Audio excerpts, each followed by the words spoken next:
Buen día. Bienvenidos a la fase 1 Contextualización del curso Teoría de Aprendizaje. Este trabajo es presentado por Laura Vanessa Rodríguez, Joan Pablo Aranguren y Rito Leandro Tibaduiza.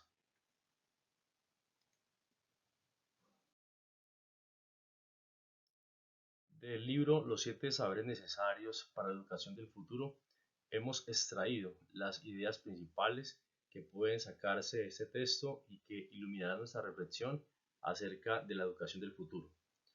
La primera idea que hemos extraído es que es necesario ubicar la información y los elementos dentro de un contexto. Resulta vital e importante arrancar con esta idea porque parte de la educación del futuro consiste precisamente en que todos los elementos de información y de comunicación estén ubicados en un contexto.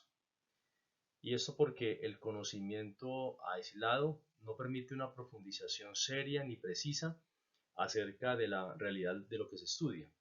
Al contrario, cuando tomamos partes fragmentadas, dividimos la información, no unimos sus partes y no la ubicamos en un contexto, corremos el riesgo de distorsionar la realidad y tener una información fragmentada y no completa, que provocará vacíos, sofismas, distracciones que nos alejarán de la realidad, del conocimiento y la información.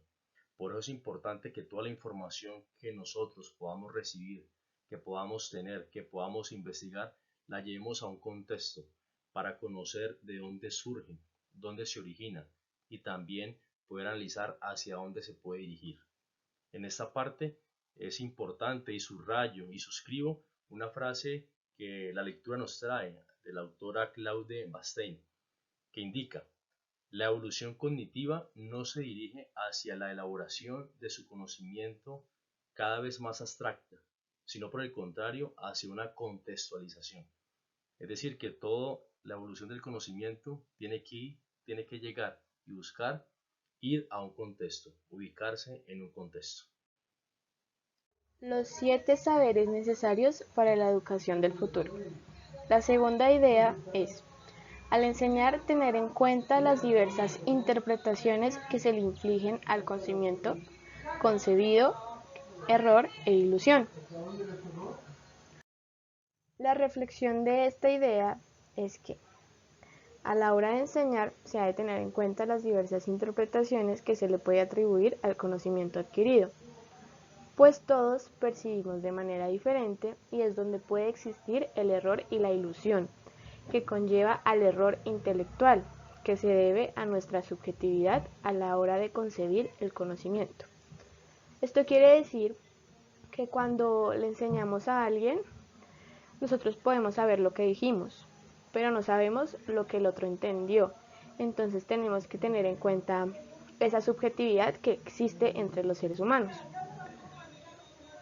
En ámbitos de conocimiento no puede ser certero encontrarse con una actitud objetiva hacia toda clase de interpretación, pues somos seres afectuosos, sensibles y emocionales. Por eso es necesario trabajar el conocimiento científico, que nos otorga la práctica de analizar minuciosamente los errores, pero no a un nivel en el que se tenga por cierto la erradicación total de la ilusión. Al hablar de nuestra mente, nos encontramos con un mecanismo digno de admirar. Sin embargo, esta nos juega malas pasadas al modificar nuestros recuerdos, por lo que más se encuentren provechosos. Para uno mismo, por eso se suele vivir en el error, mintiéndose a uno mismo, con falsas interpretaciones, y esto acarrea al error intelectual. Como tercera idea tenemos que la inteligencia general organiza y estructura los conocimientos en cada caso particular. Esta tercera idea resulta importante porque también hace parte de los argumentos y de los fundamentos hacia la educación del futuro y alude precisamente a la inteligencia general. Y básicamente en dos sentidos. En primer lugar, porque la lectura nos señala que la inteligencia general es la que nos puede ayudar a comprender elementos particulares, ¿sí? La comprensión de esos elementos particulares requiere precisamente la activación y la intervención de la inteligencia general. Yéndonos a lo que ya hemos analizado acerca de situar el conocimiento, la información en el contexto, en lo global, en las multidimensiones, pues la inteligencia general aquí resulta útil y efectiva para poder comprender las particularidades que la información y el conocimiento nos pueden ofrecer. Y esa inteligencia general parte de tres caminos o tiene tres herramientas principales. Primero, debe utilizar los conocimientos existentes, aquello que ya sabemos. En segundo lugar, tiene que ayudarnos a superar antinomias, ¿cierto? Y por último, identificar la falsa racionalidad. Acerca de lo primero, la inteligencia general pues alude y va a hacer uso de lo que nosotros ya sabemos y hemos podido conocer por la experiencia también y por el conocimiento que vamos adquiriendo a través del estudio. Los conocimientos existentes son pues una base para que la inteligencia general logre conocer elementos particulares del conocimiento de la información. En segundo lugar, pues el avance de la ciencia también supone ciertas antinomias, ¿sí? Supone entre ellas ciertas conceptualizaciones o ideas sobre las cuales una cierta especialización en cada saber fragmenta o erosiona el conocimiento total. Esa inteligencia general debe llevarnos a que esas especializaciones no se aparten, sino que en la medida en que se especialice, también nos ayude a tener un conocimiento más integral de los temas, de la información que podemos ir teniendo.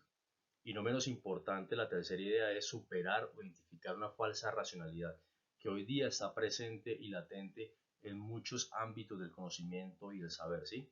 Muchas veces se disfraza de racional algún juicio, alguna idea, algún argumento, pero simplemente son falsos o efímeros, porque no aluden a un conocimiento real de la situación o de la información. Es por eso que resulta también útil e importante esa intervención de la inteligencia general en pro de una educación del futuro veraz, constante y real. Los 7 saberes necesarios para la educación del futuro. En esta cuarta idea veremos lo humano del humano. En esta cuarta idea, lo humano del humano, nos da a entender que el hombre es pues en sí plenamente biológico, pero si no dispusiera plenamente la cultura, será un primate del más bajo rango. La cultura acumula en sí lo que se conserva, transmite, aprende. Ella comporta normas, principios de adquisición. Lamenta un surgimiento del cerebro que suscita la cultura, la cual no existiría sin el cerebro. Por eso no hay cultura sin cerebro humano. Para actuar, percibir, saber, aprender, y no hay mente, es decir, capacidades de conciencia y pensamiento sin cultura. La mente humana es un surgimiento que nace y se afirma de la relación cerebro-cultura. Una vez que la mente se ha surgido, ella invierte en el funcionamiento cerebral, con efecto retroactivo. Hay entonces una tríada en bloque entre cerebro, donde cada uno de los términos necesita a los otros. La mente es un surgimiento del cerebro, que suscita la cultura, lo cual no existiría sin cerebro. Los 7 saberes necesarios para la educación del futuro. La quinta idea es que la educación del futuro debe enfocarse en la condición humana. La reflexión de esta idea es que al conocer lo humano es situar al hombre en el universo e interrogar su situación en el mundo. No se puede concebir al hombre fuera del cosmos que lo rodea y lo influencia, así como considerarlo un elemento netamente biológico. El concepto de hombre comporta un doble principio, biofísico y psicosociocultural. No puede definirse una sola visión del hombre, puesto que en esencia es un ser complejo. Entonces nos referimos a que el humano debe conocer de sí mismo y la diversidad que lo rodea, y cuestionar lo humano es cuestionar al mundo. Además, estudiar la condición humana se debe hacer en todas sus generalidades, sin dejar de lado ningún conocimiento ni reducirlo.